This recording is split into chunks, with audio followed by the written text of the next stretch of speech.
물론 좋습니다. 청소 잘하는 거 너무 좋아요. 근데 이게 강박적인 수준이면 말이 달라지는 거, 그거거든요.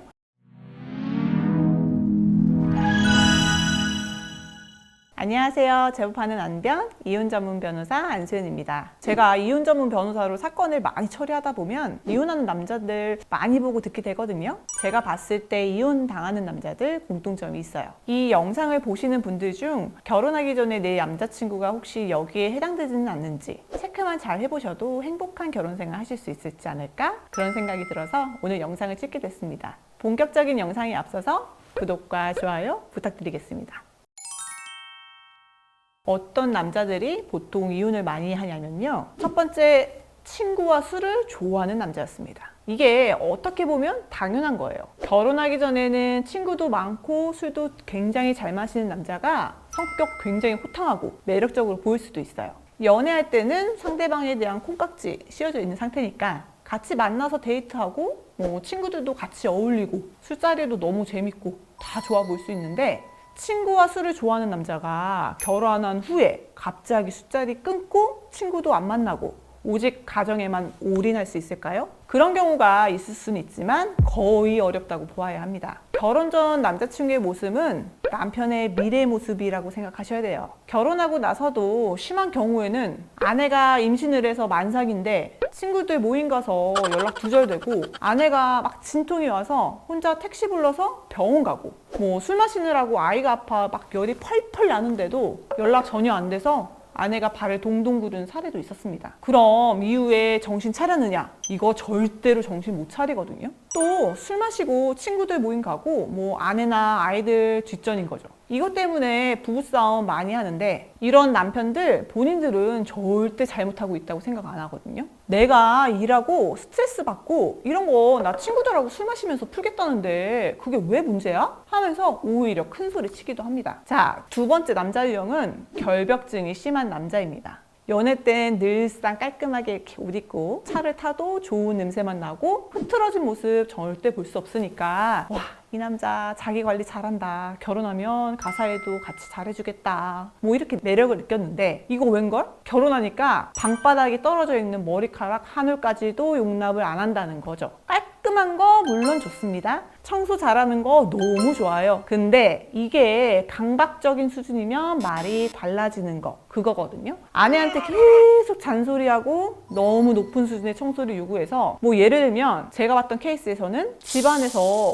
고기도 못 구워 먹게 하고 기름 튄다고. 근데 이건 양호한 수준이고, 집에 손님이 왔다 가면 무조건 대청소해야 하고 매일같이 변기를 막 닦는다고 화장실 들어가서 한두 시간씩 안 나온대요. 그리고 이틀에 한 번꼴로 침대 커버 벗겨서 세탁하게 하고, 외출하고 집에 들어오면 머리 감고 샤워하고 침대 저녁 잠옷 입기 전까지는 침대에 누울 수도 없게 하고, 아내한테도 본인의 이런 청결 수준을 요구한다는 거예요. 그러니까 당연히 매일매일 부부싸움, 아니 전쟁이라는 거죠. 이런 남자들은 본인만 깨끗하면 되는 게 아니고 가까이 있는 사람, 아내까지도 자기가 요구하는 방향으로 끌고 가려는 의지가 매우 강하기 때문에 갈등이 생길 수밖에 없었습니다. 그럼 세 번째는 어떤 유형이냐? 투기성 투자하는 남자죠. 작년에 주식, 코인, 열풍 엄청 불었었죠. 투자를 하는 것 자체는 재테크를 위해서 필요하기도 하고 저는 그 자체로 문제가 되지는 않는다고 보거든요. 근데 문제는 주식, 코인,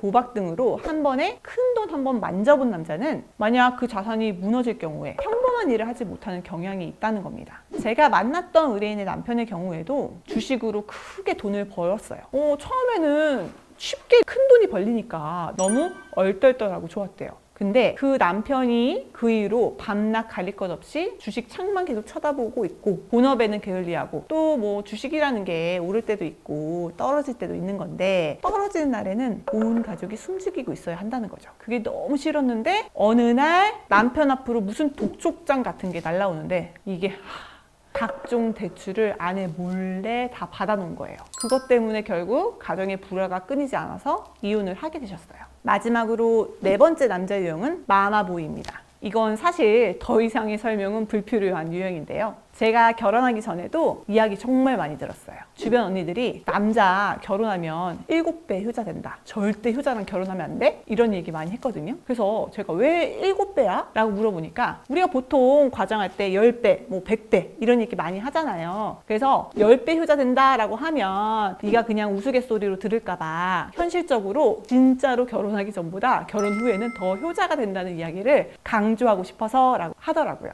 근데 이거 정말입니다. 아니, 결혼이라는 건 궁극적으로 부모님으로부터 독립해서 가정 꾸린다는 건데 남편은 본인 아내 편이 되어야 하는 거잖아요. 근데 제가 만났던 효자 남편들은 결혼 기간 내내 엄마 편 들어주는 게 일상이더라고요. 아내가 어머님이 이런 얘기 하셨어 라고 하면 아 그래? 그러는 게 아니라 아니야 우리 엄마 안 그래 라면서 아내를 거짓말쟁이로 만들거나 엄마가 하는 이야기라면 무조건 믿고 보는 거예요. 심한 경우에는 엄마가 결혼하고 몇 년간은 아이 가지면 안 된대 라고 하면서 피임을 고집하는 경우도 있었어요. 마마보이인 남자들이 문제인 건 성인이 되어서도 엄마로부터 정신적으로 독립하지 못한 상태이기 때문에 부부 문제에 자꾸 엄마를 끌어다 놓는 경향이 있는 거고 부부간 갈등을 부부의 대화에서 해결하지 못해서 그 갈등을 계속 지속시킨다는 데 있는 거죠.